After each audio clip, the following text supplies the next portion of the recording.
আমরা উঠতেছি এখন খাড়া পাহাড়ে, যে জায়গায় একটু পা ফসকে গেলে পড়ে যাওয়ার সম্ভাবনা আছে। আর আপনি যদি পড়ে যান একদম সোজা ওই নিচে পড়ে যাবেন। আমি যদি নেটওয়ার্ক পাই তাহলে আমি এই জঙ্গল থেকে মুক্তি পাবো। আমার পিছনে সব জঙ্গল, এই দেখেন সব জঙ্গল। এখন আমি আটকে গেছি, আমার লোকেশনটা ট্র্যাক করতে পারতেছি না। আমি যদি নেট পাই তাহলে আমার লোকেশনটা ট্র্যাক করে আমাকে উদ্ধারের জন্য যে কেউ আসতে পারে। এই জন্য আমি সবচেয়ে উঁচু পাহাড় নির্দিষ্ট করে একটা উঁচু পাহাড়ে উঠবো, যে জায়গাতে নেট পাওয়ার সম্ভাবনা আছে। সূর্যটা পশ্চিম দিকে দ্রুত চলে যাচ্ছে, এখনও খাওয়ার মতন আমার কিছু জোগাড় করি নাই। আগে নেটওয়ার্ক খুঁজতে হবে, নেটওয়ার্ক পাওয়ার পরে তারপরে খাবার সন্ধানে বের হতে হবে।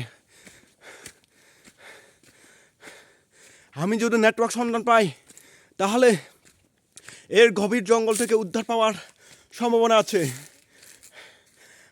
আমি পথভ্রষ্ট হয়ে গেছি, আমি কোন দিকে যাব আমি বুঝতেছি না। এজন্য আমি সবচেয়ে উঁচু পাহাড়ে উঠব। উঁচু পাহাড়ে উঠে ওখানে যদি নেট পাই তাহলে আমি এই গভীর জঙ্গল থেকে মুক্তি পাবো। আমি যদি নেট পাই তাহলে ওই জায়গায় এটা থাকার জায়গা তৈরি করতে হবে। আর থাকার জায়গা তৈরি করার পরে আমাকে খাদ্যর জন্য খুঁজতে হবে। এই গভীর জঙ্গলে বের হতে হবে, বাঁচার জন্য খাদ্য সংগ্রহ করতে হবে। ওই দেখো উঁচু পাহাড়, এই পাহাড়টা আমার উঠতে হবে। যদি এই পাহাড়টা উঠি তাহলে নেটওয়ার্ক পাওয়া যাবে।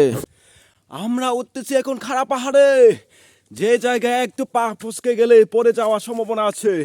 আর আপনি যদি পড়ে যান একদম সোজা ওই নিচে পড়ে যাবেন। ওইখানে পড়ে গেলে আর অস্তিত্ব খুঁজে পাওয়া যাবে না। তো আমাদেরকে পাহাড় তো উঠতে হবে একদম সাবধানে, যাতে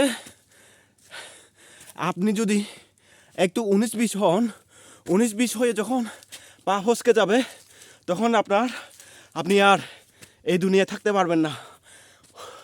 টুকরো টুকরো হয়ে ওই নিচে পড়ে থাকবে। এইরকম খারাপ পাহাড় এবং রিক্স জায়গাটা। ও মাই গড। নেটওয়ার্কের সন্ধান পেয়ে গেছি। আমি আজকে এই রাতে থাকবো। এই রাতে থাকার জন্য কিছু লতাপাতা সংগ্রহ করতে হবে। আমি এখন বের হবো কিছু লতাপাতা নিয়ে, এখানে বাস স্ট্যান্ড তৈরি করব।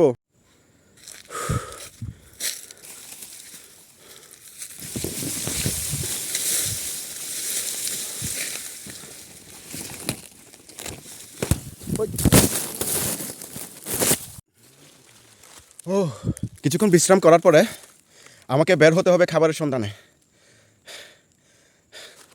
অল্প কিছুক্ষণের মধ্যে সূর্য ডুবে যাবে। সূর্য থাকার অবস্থায় আমাকে খাবার সংগ্রহের জন্য বের হতে হবে।